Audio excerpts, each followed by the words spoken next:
Hello YouTubers and welcome to a very special video. DE Fan 3D coming at you out here for this one.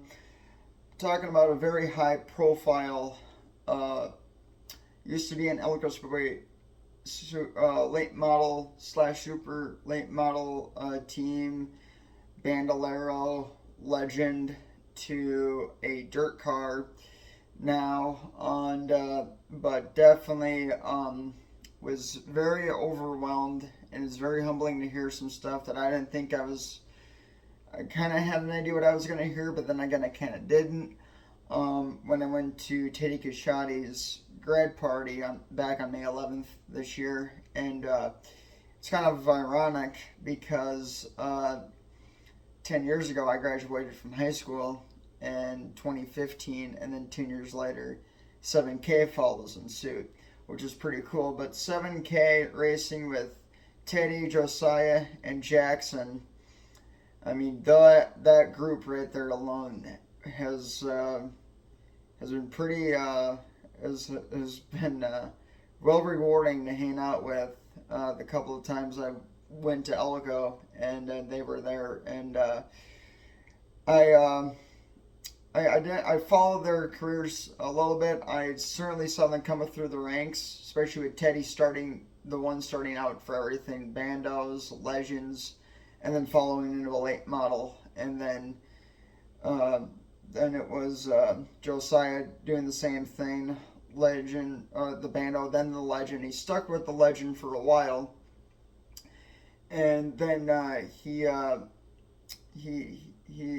was doing that a little bit, kind of. Then went to work with the 7 late model, and then Jackson was kind of doing that, and he stepped aside for a little bit, and then he did the bando and then the legend, and then stopped, and then then there was one point when the late model came out, they all just started working with the late model, and then they quit that, and then they went dirt racing because Tom Ryan was kind of nickel and diming everyone a little bit, and but when I'd hang out with this group, particularly this group, I mean, of course, all the all the legends that I hung out with: Jeremy Wolf, Jacob Gady, Donnie the Rocket Reavers, Joel Tyson, the Nations a little bit, Justin and Joe, Brian Sarakeski, um, of course, Roller Girl, Taylor Goldman, Brett the Freight Train, Kane, and Thundercar.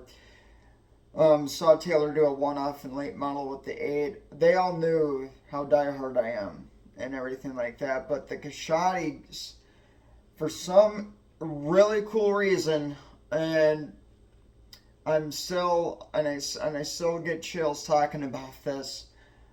They really honored my history a lot because there was, and to get a few examples of this, the first one came to me in 2000 and I think 19, when Josiah came up to me.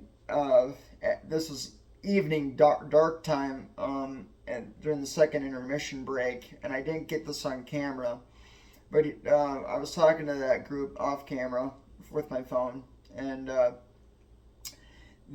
he came up to me and he's like, "So Connor, for your 19-year history of Elko out here, have you been to every single Elko event that you could come to?" I said, "Not every one. I mean, I started in 2000 from 2019. I've been fortunate to come to the most so far has been 5. I, of course, broke that with a two streak of 7 in 2020, and then again in 2021, and then it was back down to 6 and 5 consistently. But in 2020, 21, I did a bank of 7 back to back. That was the biggest I've ever done in my life. But if I go 4 this year, if I go 4 more times, I'll bank 100. I'm at currently 96 right now in my life. And I said, there's some that I've went to that I kind of wish I shouldn't have gone to because certain situations with certain drivers. If one that I felt should have won and didn't win, I was kind of bummed about. And then ones that I've really glad that I got to go to, and then but I can't really think of one that I got that I didn't go to that I really wish I should have gone to, because in my lifetime of Elko, any big event that they had, I went to it. Whether it be when I think it was like the K&N ARCA 2007 cars came, I saw that event. Jeffrey Earnhardt was there in the 11 car. Kerry Earnhardt was there, and I was there for that. I saw the late models that looked like the ASA cars. It was the AutoZone series that came to Elko in 2003. Saw the ASA racing events from 2002 to 2003 and 2004. The last one in ASA Racing Series, and the final two had 400 laps between the two. 2002 only had 300, and they only brought 28, 29 cars.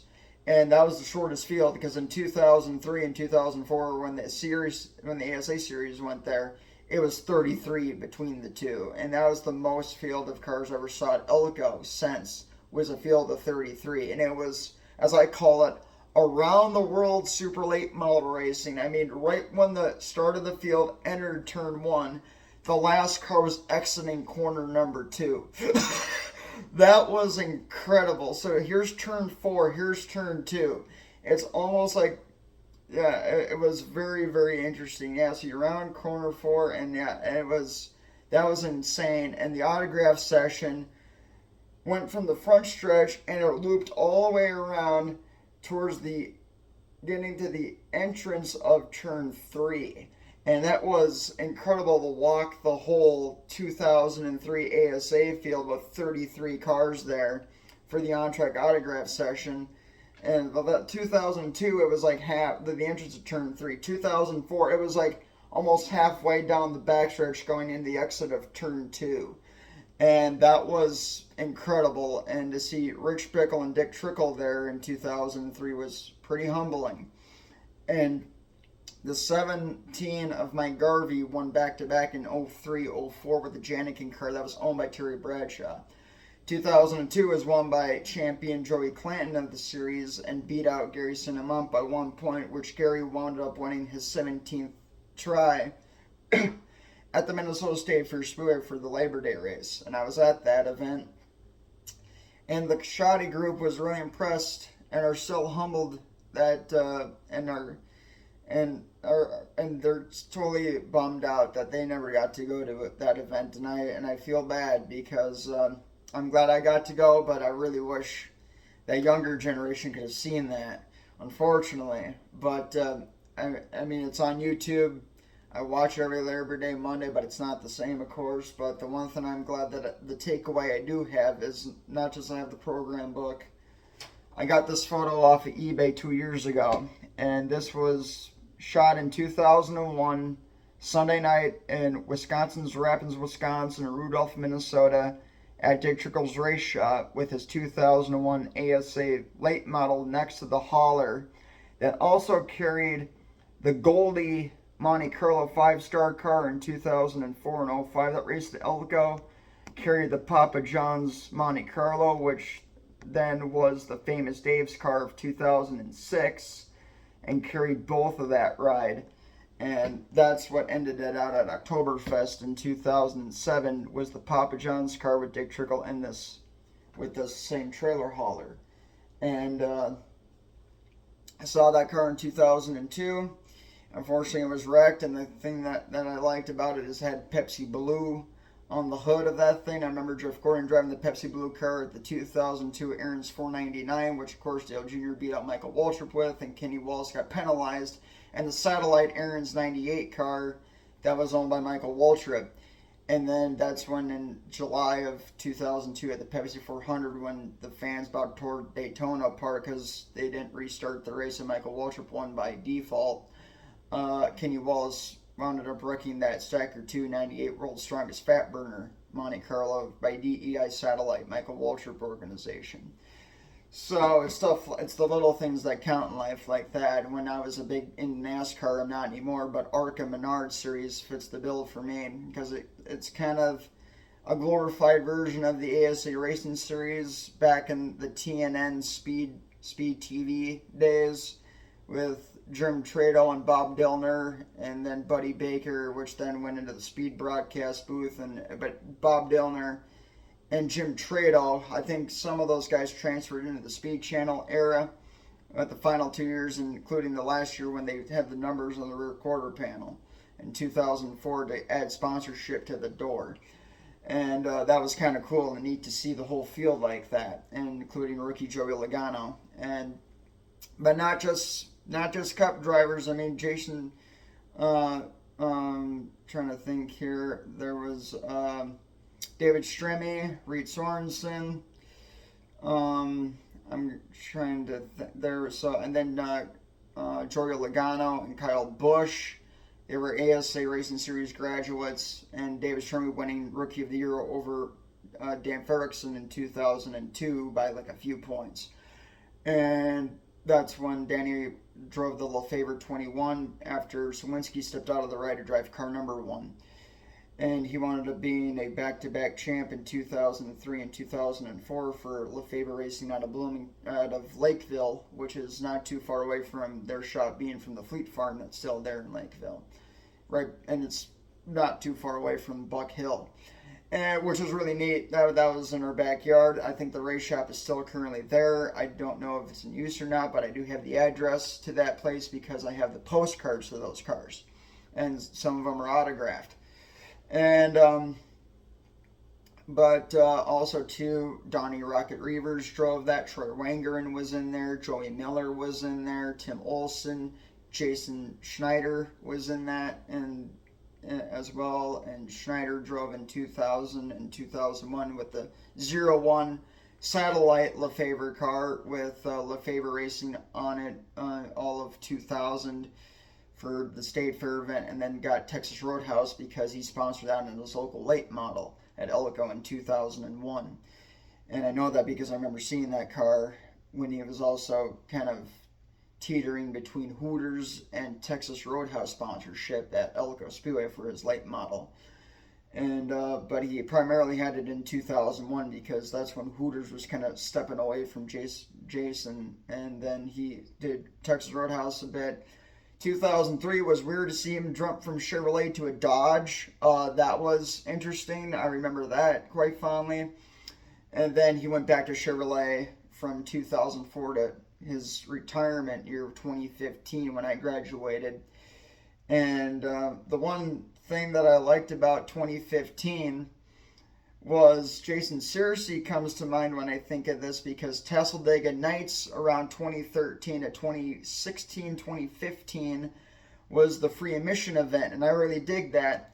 And it was funny because Jason Searcy announced in 2015 over the PA system, how many times has this been your first time at Elko? And a few have raised their hand. And how many have you been here before? And I, of course, raised mine. And since it was Talladega Nights night, how many of you came just because it's free admission Talladega Nights out here? And every majority of the fans raised their hands. And he's like, look at all these freeloaders out here, ladies and gentlemen. I was like, wow, just threw the whole majority of this group of folks out here under the bus. I thought that was kind of funny. I'll never forget that as long as I live. And it was memorable to see Jason Schneider's 11 ARCA Midwest Tour Super Late model there, because it was the first time that I saw my heroes that night, and I still get emotional thinking about this, because I mean, I've been at this track since 2000 for Elko. This is why the 7K Kashadi group means the world to me. I'll get back to them, but this is what they're so. This is what's so cool about this group that's so special to me, is that from 2000 into that 2015, a lot of the same drivers leading up to 2015, I've seen their whole span of careers, and I lived the whole Donnie Rivers championship era. I saw him win all 9 championships, starting from 2000 to the last one being around 2011, 2012, somewhere in there with the Rebath Apollo's car. I saw his whole span there with that 41. and it was pretty dominating for him to win 9 like that, and backing it up back to back in '05 and '06. Gosh, I love that 5-star Monte Carlo body a lot. And that was the years that my grandfather was taking me from 2000 to 2014. A buddy of mine took me in 2015 to Talladega Nights, and it was so overwhelming and so emotional for me to see my heroes, Jason Richenshire in the electric Cedarview, in the Cedarview Electric 11, with the number 41 Apple Autos car, the Life Spark 75 of Joel's 75, and the 72 and the 28 of Jacob and Matt Gady.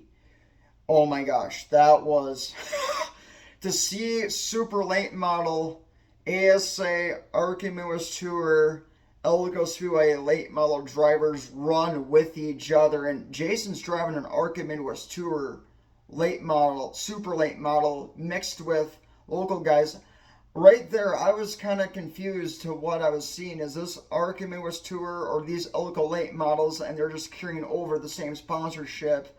That's what it was, and I was really emphatic and astounded that I was seeing this, because I rubbed my eyes about 5 times over to see if this was real or if this was a dream, and somebody like pinch me right now, because I was actually seeing this live time, and I really wish I had a YouTube channel to my resume for that on that day with a Samsung Galaxy S22 or an iPhone for that matter. When I started out, I was using an iPhone, graduated to this Galaxy, but I really wish I had a phone to record that, because I know for a fact I'll never see that again, which really bums me out. And but maybe the Lord works in mysterious ways. I might be able to see that again at some point. I'm just not sure what the longevity is of that.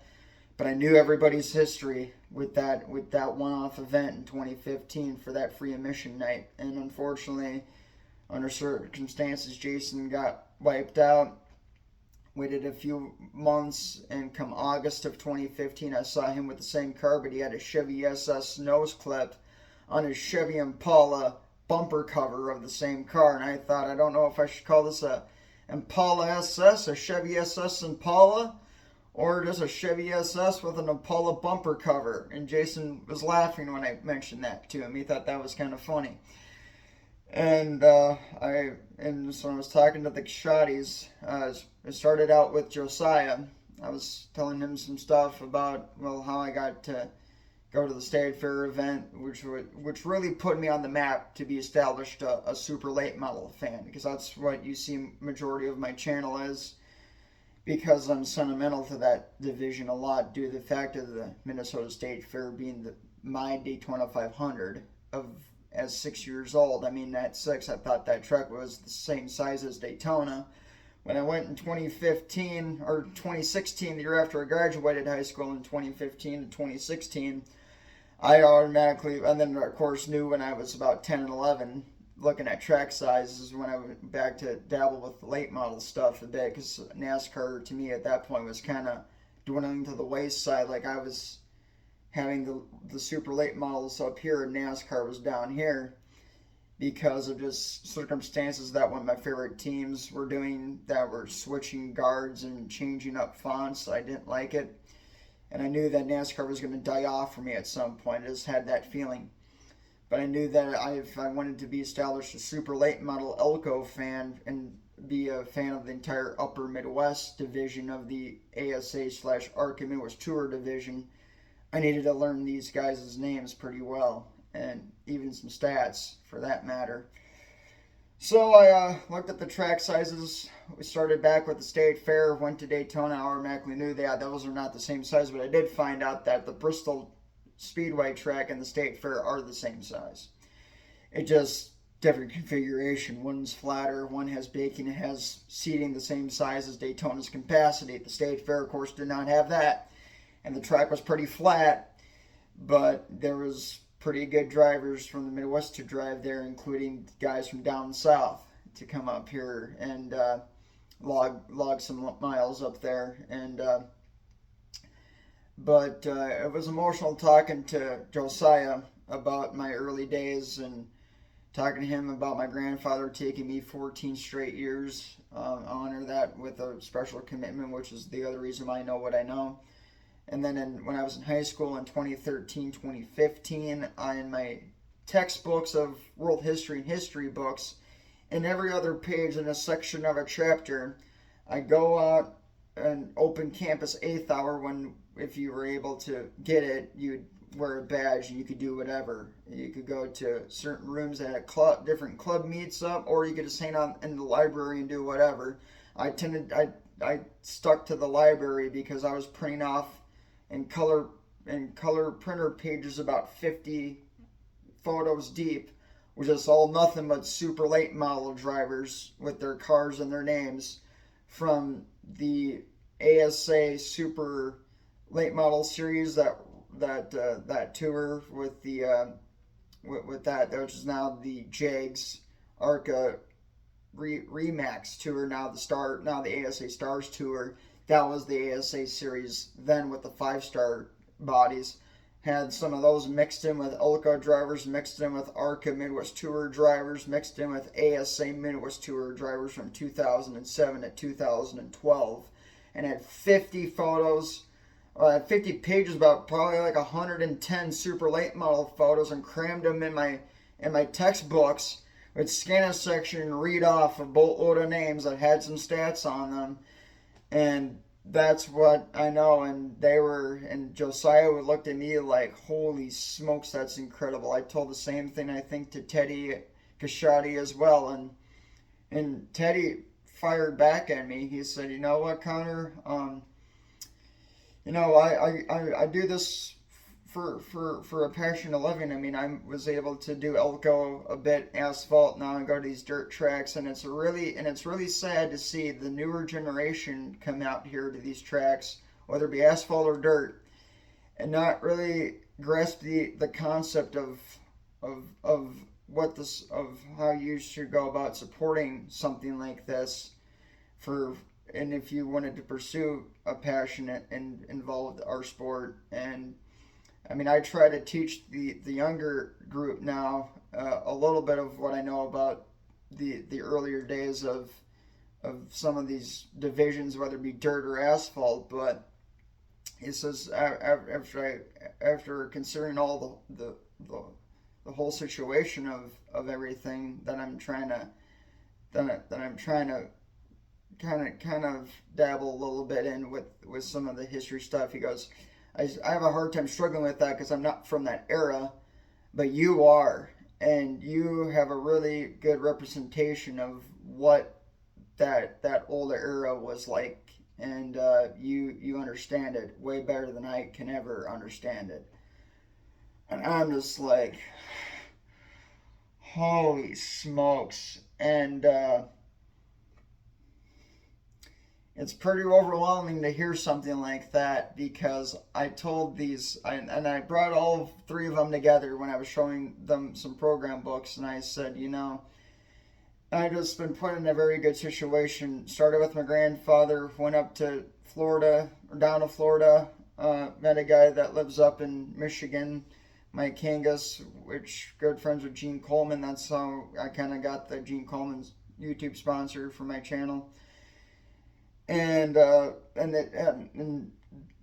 Mike helped me out understand more of the late model stuff, like kind of adding little stuff in there, because I had majority of what I needed, but he filled me in with some of the stuff that I was kind of missing. But now I have a better grand scale of what I'm talking and looking at now for the older stuff. But I definitely had a really good idea of what I did have. Just some of the other stuff I was missing, but he filled me in on it. Then I looked back and I was like, yeah, I got it. But he helped me out a lot too, and I told him, I said, I just been with really good buddies, my grandfather kicking it off, but I just really am more attached to the older stuff because it really had to do a lot with a certain number font and a certain paint scheme at a certain brand manufacturer, which I really miss seeing this car a lot, whether it be in ARCA, whether it be at Elko. I really miss seeing like a good stack field. I mean, I would really like to see the field of late models at Elko have about 10 of them be between Chevy Impalas and Monte Carlo 5-star bodies. And maybe it would be really cool to see a Pontiac Grand Prix, because I remember Paul Payne driving one in 2008 that was yellow, that ran at Madison Speedway and also ran at Elko for that as well. And the Pontiacs were pretty cool to see in 2007 and 2008, because when I saw a 5-star Pontiac in ASA Midwest Tour competition, it brought me back to Ricky Craven and Kurt Busch's Darlington finish in 2003. Have you ever? No, I'll never. And it brought me back to the Tide Ride like that, seeing the nose kicked out on that 5-star body. Even though I knew it wasn't by NASCAR, it had that same style. And the Monte Carlos were really neat, whether it be the older 2002 body with the big tail lights, with the bigger rounded bumper. And the cool thing at Elko, which I'll never forget, is when some of those super late model Monte Carlos would dive into turn one, and it was because I go into a few day races, but majority than that it was evening time. The sun was still up, but it was slowly setting. But when it was like that, when it was like that for the condition, it was sunny and the sun was setting, and the cars dive into turn one and they turn hard left. The reflection of the back bumper cover of the sun, and the reflection of the sun, with the design of the bumper cover, with the weave, with the kind of the wavy pattern on the reflecting off of the sun, and we'd see that sun kind of go in between and kind of like reflect the reflection off of the back bumper cover, and the wavy pattern that the sun moved across that bumper cover, with the wavy rear spoiler too, with the NASCAR vibe. I really love seeing that reflecting off of the back bumper cover. And I get kind of bummed nowadays still, because when they dive into turn one, all these bumper covers are nothing but just straight flat. So I mean, it still reflects, but there's no waviness to that bumper cover. I seriously miss seeing that a lot. And when I go back and watch older footage, I can laugh and I can love it and smile on it, and I can cry pretty hard too, because I miss it a lot. And but that's what I honor. And they said, but Teddy told me, he said, yeah, this is why this generation needs fans like you, buddy, because you know everything that there is to know inside out of a super late model. And I really miss. And I really wish I could have seen that, what you're missing out on. I said, yeah. And he said, I bet you it was pretty neat to see those 5-star cars.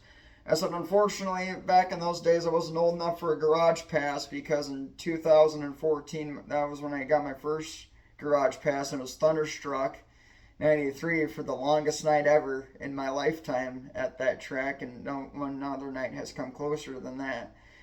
But I said, it was pretty neat, though, to see Jason Schneider's 11 car out there in the garage area. I wish I had a video content of that, because I have a die-cast car of it. I'll show it here in a couple of weeks when I start getting closer to Elko's opener.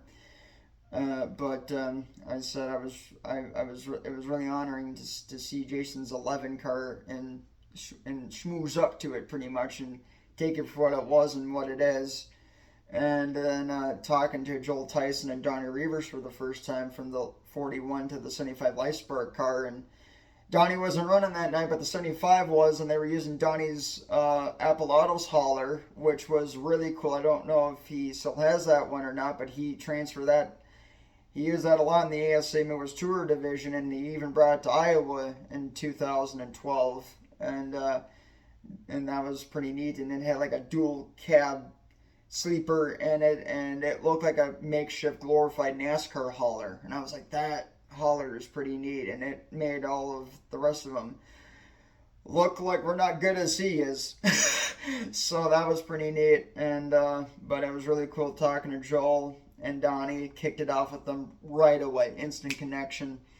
Talked to them about their history, and it was really neat. And when I mentioned the older stuff too, these whether it be the younger or the older diehard legend generation, and some of these guys I talked to are Elko Speedway legends in the Hall of Fame, and they seriously love my back history, including the track announcer Jason Searcy. I mean, I think with me going to Elko just by myself in 2020 when there was no one there at the track, when me and my buddy Sam went out there, and it's the video that I'm wearing the Hooters outfit that Jason gave me, and the Elko Speedway track is behind me, and I'm just talking about that track's history, and when ARCA rematch, or the ARCA Menards, was at Kentucky due to the fact of what was going on around the time in 2020 there for the early start of the season. It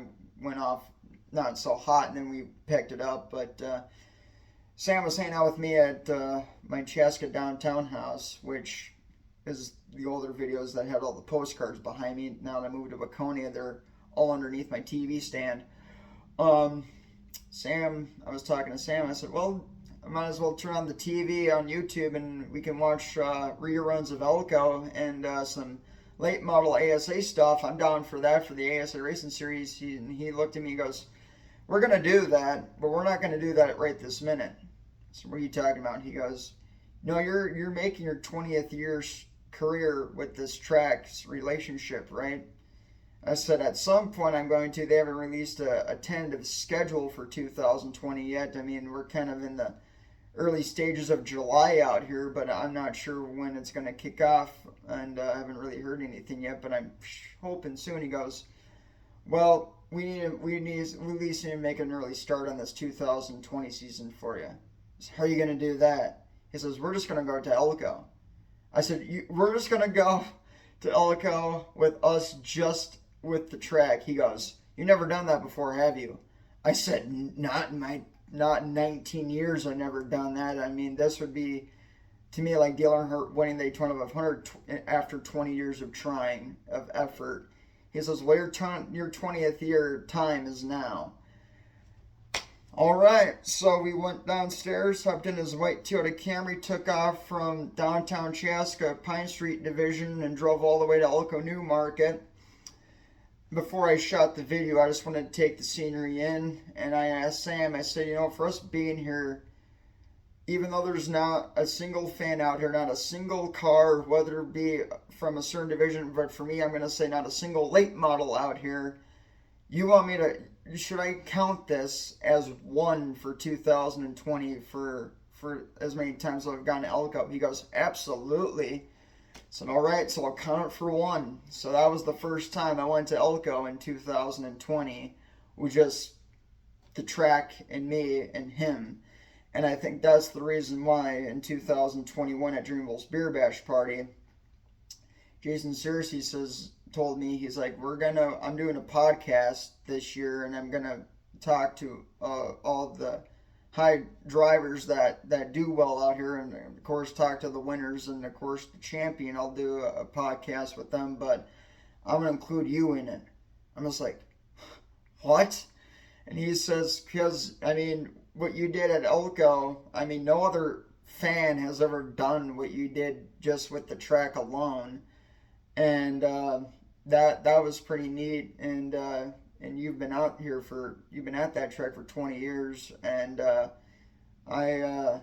that's pretty incredible feat for anyone. And but knowing that you have a passion for that place, I want to include you on that podcast. All right, so we did it on Elko's front stretch. I have it documented on my channel, and when I was talking about the points, I think of 2021 point standings, and we did it, and that put me on the map with me and him's connection, and it was kind of the ironic thing was at I-94 Raceway, Jason Searcy was the track announcer for Sauk Center, the track that Tim Olson owned. I never went to that track because it was kind of a long high drive between Sauk Center to Alexandria, Minnesota, where Viking Speedway is still currently sitting and located at, dirt track. And but that's when I really wish I went to. Of course, I have postcards and a few photos of cars at that track in 2008 for the ASA Midwest Tour Division. Dan Ferguson wound up winning that. That race is on YouTube for the Elko Power Online update video with Bill Holland and Janet Jerkovich. And I've talked to Bill Holland at La Crosse a few years ago and at Oktoberfest, and Bill's like, it's crazy. You talk about those online update videos like they're yesterday. And I said, I learned a lot from that. And he said, I can't believe those videos will be 20 years old. I said, you know it, buddy, and I honor that with high commitment, because that's still is, looking at the late models now, they haven't changed much from 20 years. The only thing that have changed is, of course, paint schemes, and the decal of that series has changed, but I honor that silver and red ASA series decal on the Midwest Tour cars more than I do the new one. And I still kind of call these super late models for ASA Midwest Tour. I just can't stand that. I'm still getting used to that new 80s old school vintage logo, but I still call it the ARCA Midwest Tour Division, because that's really not the ASA series, or I just call them the super late model series, if anything. And that ASA logo doesn't really sit well with me, because I'm from that earlier generational era when me and my grandfather were going from Chaska to Bloomington, whether it be down on downtown Chaska to up by Clover Ridge Elementary where we moved, and I was from that era. So I call the new one every time I go to these events, whether it be Thunderstruck or Oktoberfest, super late model series. But for me, just being a YouTuber and using a iPhone now, a Samsung Galaxy S22, it's a small operation, but boy, I pack a lot of info into a few of these videos, as much as I can, and it means the world. But to hear the Kashadi group tell me that this is why this fan base needs more guys, more fans like you, buddy, because I think I'm the last living era from that younger generation that actually gives a hoot about all of this stuff. And but I tell you, I've just been very blessed, fortunate, and I've been in this for 25 years, and I've been pretty much committed. And I mean, it's kind of funny to think too that when I first went to Elko, I went 2 years before I started grade school, K through 12, in 2002 in the fall of September. I mean, even when I was going to school, whether it be elementary, middle school, high school, when the school week was over and it came the weekend, I still made it to Elko as much as I could. And there was some events that I went to that I shouldn't have gone to. There's events that I was glad that I got to go to, but every big event that they held, I went to that. It was I remember going to the AutoZone late model series event in 2003 that they held there. In 2007, I went to the super late model K&N ARCA event. I think it was K&N, because Jeffrey Earnhardt was there with DEI equipment. Car 11 looked like Paul Menard's Turtles Ice Wax car from 2006. At Talladega with the Dale Earnhardt tribute font on it from the 1 year prior to that, and gave me the Paul Menard vibe when I saw Jeffrey Kerry Earnhardt was there that night. Of course, I didn't have a garage pass for that, but I got to be on the on-track autograph session for that, and that was pretty neat to see the 11 DEI car. That's the only DEI car I ever touched in my life. Other than that, I touched a few haulers at Michigan in 07. Couldn't get garage clearance though. But so I was really honored for that, and then of course the ASA series events. I went from 2002 to 2004, and that was ones I'm really high honored. And I got to go to the State Fair event the same year. I went to two in 2002, Elko and the State Fair in the same year. That was pretty sweet. And Clanton won the Elko one, Gary Cinnamont won the State Fair, and they wanted to finish in 1 point between each other when the season was out in 2002 for the championship at Winchester for the Winchester 400, 33rd running annual of it. And that was pretty neat. Johnny Sauter was there at the state fair with Dick Trickle, Kyle Busch, David Strimmy. That was pretty neat. And even Chris Wimmer was there in the 05 car and with the red 05. And Joey Miller was there in car 51. And Kevin Sawinski had Coca-Cola and Cabela's on the car when he had just all Coca-Cola at Elko. And that was neat. And Johnny Sauter had the Blue 9 car, which was his 01 championship car when he won 10 races in 2001 in ASA and was sponsored with Gander Mountain. Look where that, and I feel bad what happened to that organization. But that was neat. That was cool. And I'm pretty honored about that. As Waylon Jennings would quote, I'm a living legend and a dying breed. There ain't too many left. And that's kind of true to some aspect. And I think all the younger generation that went to the state fair, only one person got to get a good takeaway from it. And I'm glad it was me to fit the bill. So I was pretty happy about it. But yeah, so I honor the Kashadi group a lot. That means the world to me to hear that, including Jason Searcy, and then to give the love and support from these drivers, from Adam Benzik to Jeremy Wolf, Donnie Rivers, and Joel Tyson. That one really comes to mind, especially getting the sheet metal door. I'll soon show off on my channel. Jacob Gady, Matt Gady, Jake Ryan.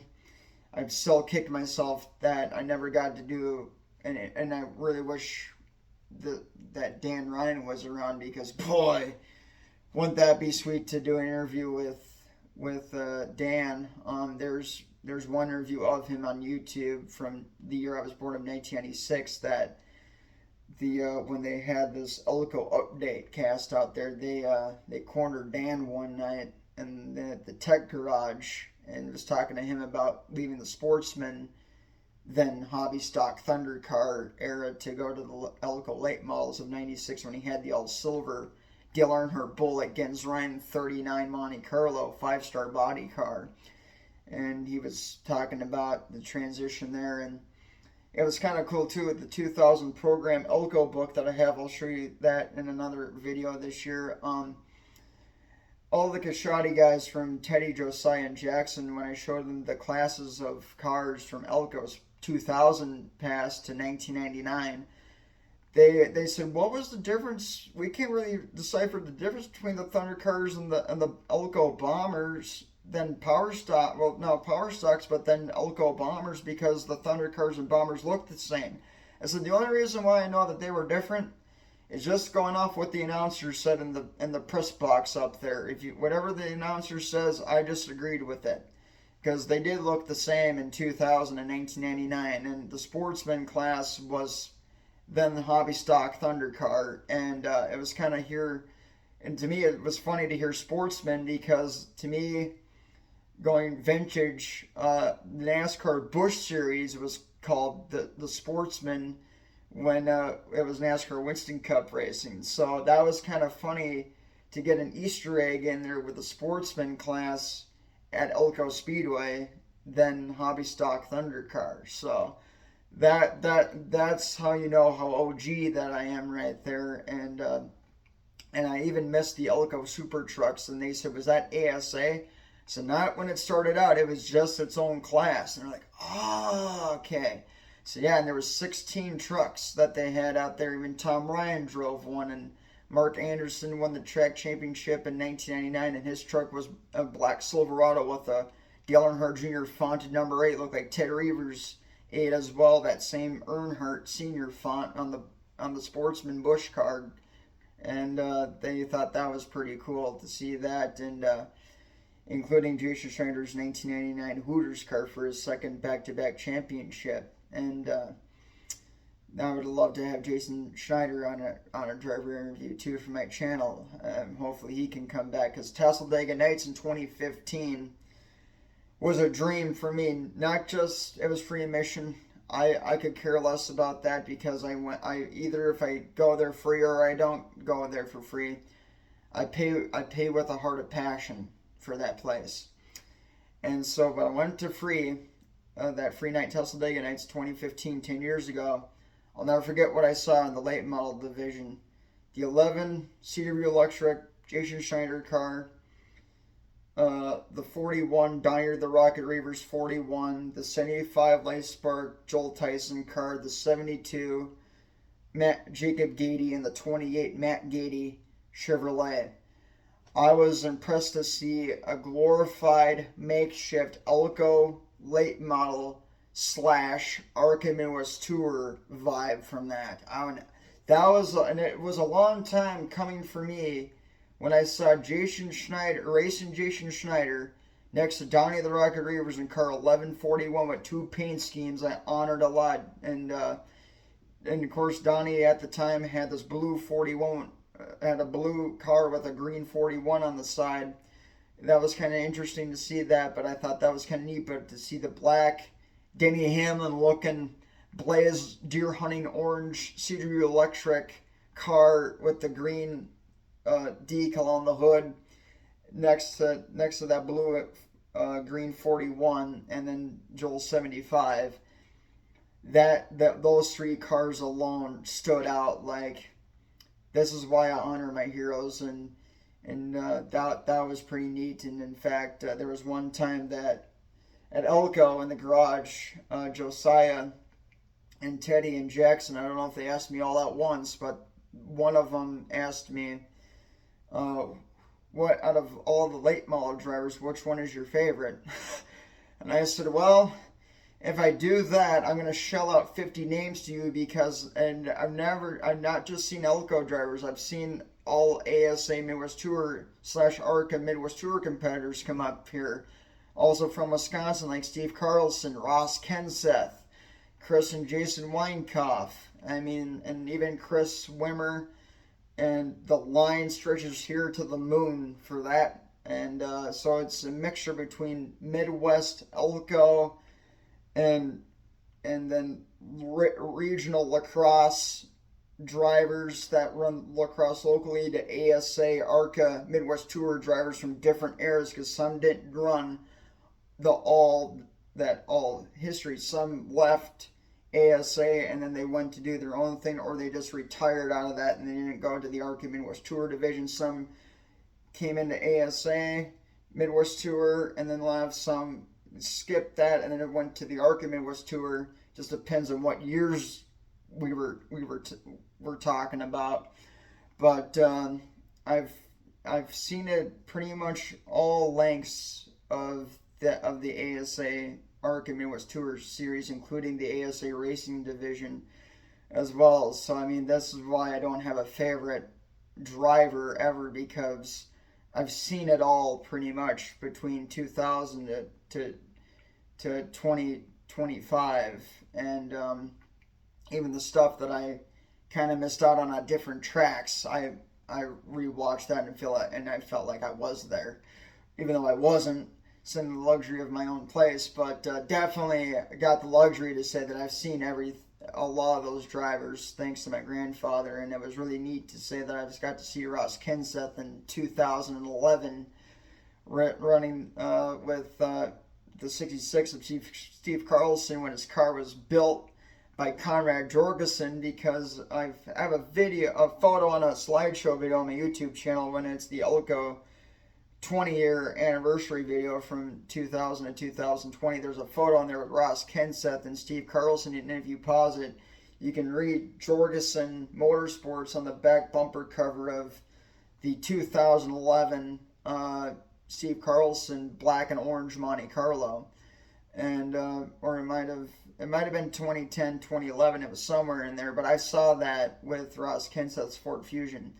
And Matt was there in the garage area, and that was pretty neat. And when Ty Gibbs came to Elko, I got to talk to Coach Joe Gibbs, and that was pretty neat. And so did the Kashatis, and that was pretty neat. And but yeah, so I was pretty humbled for that, and it was pretty awesome. And the one thing that really was a cool takeaway, even though I never got to see Dan Ryan or talk to him, but I saw him drive, the one thing I did get to see a little bit of for a modern version of his car was when 2009 for the race for the gold, silver, bronze of Elko in the fall of 2009, which was the week after Thundershook 93. It was the first year they did that, and then the weekend after was the race for the gold, bronze, silver ASA Midwest Tour event when Jake Ryan drove the black Ford Fusion with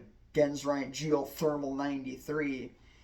And I thought that was a cool tribute for his dad, who passed away earlier that year back in January. So it was that I got a photo of that car. It's pretty neat, and it almost felt like Dan Ryan was still with us in some aspect. So that was pretty cool. So, but yeah, for me to get treated like a driver, even though that I've never driven a car Elko in my entire life, but to be in that, to be treated like a driver though, and as a little bit as a competitor, but also I'm a fan first.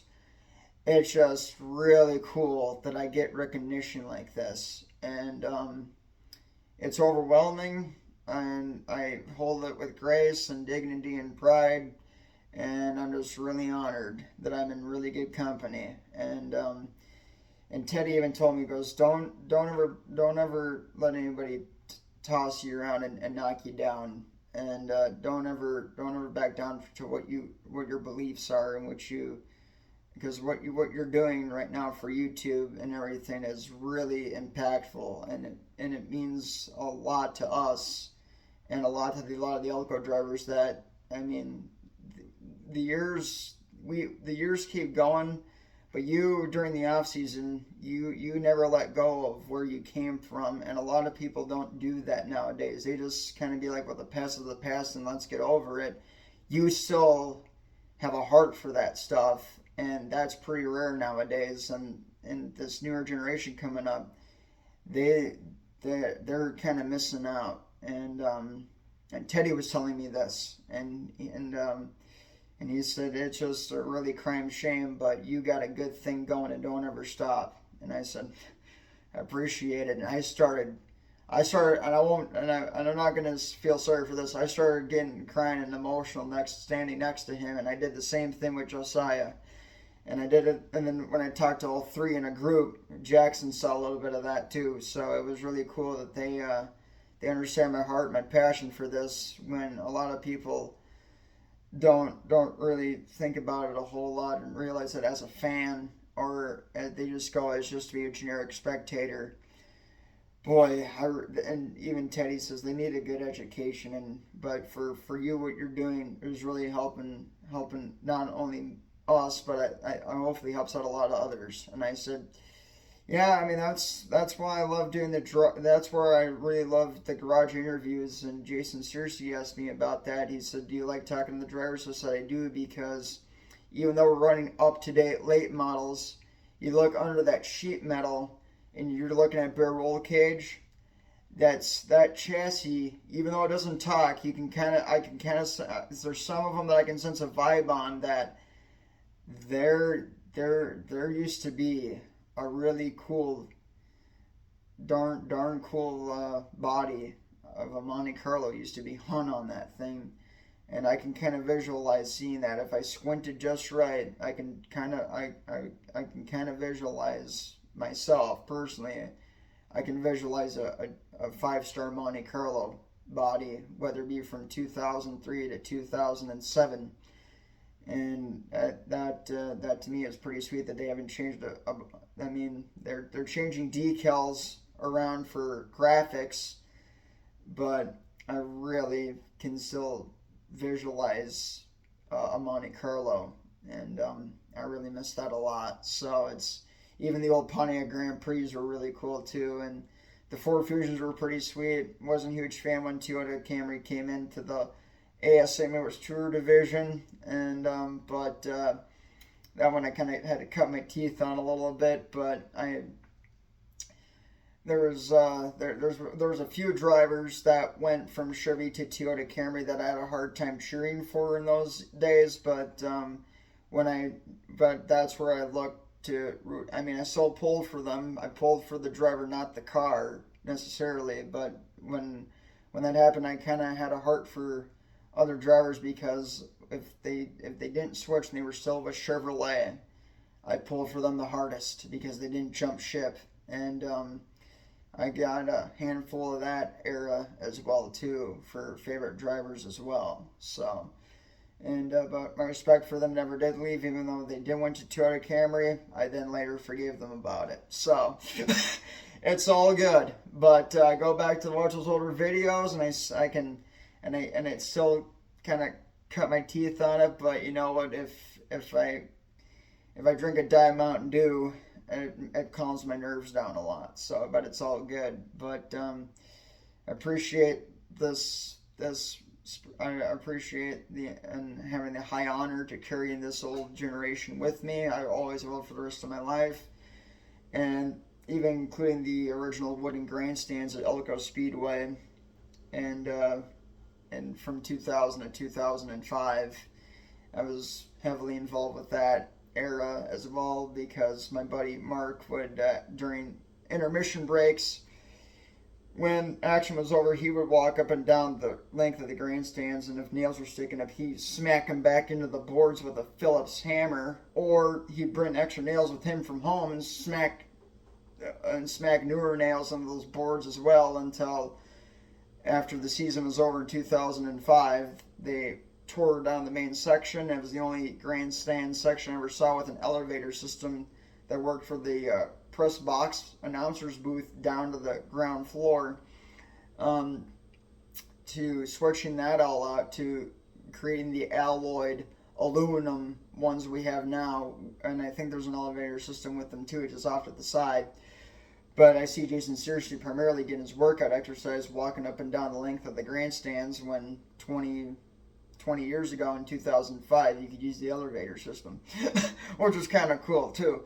But yeah, no, that's neat. And but yeah, no, so there's a lot of good stuff out there. I appreciate it a lot, and but I'll see you guys in the next one. And but Jason Searcy and the Kashatis and all my diehard late model drivers out there, I put you in a very high honor, and it's pretty neat. And and some of these drivers that I miss seeing, hopefully you can just make at least a one-off silly season start, because that would be really cool to see as me being an Elko diehard fanatic like I am. So thank you.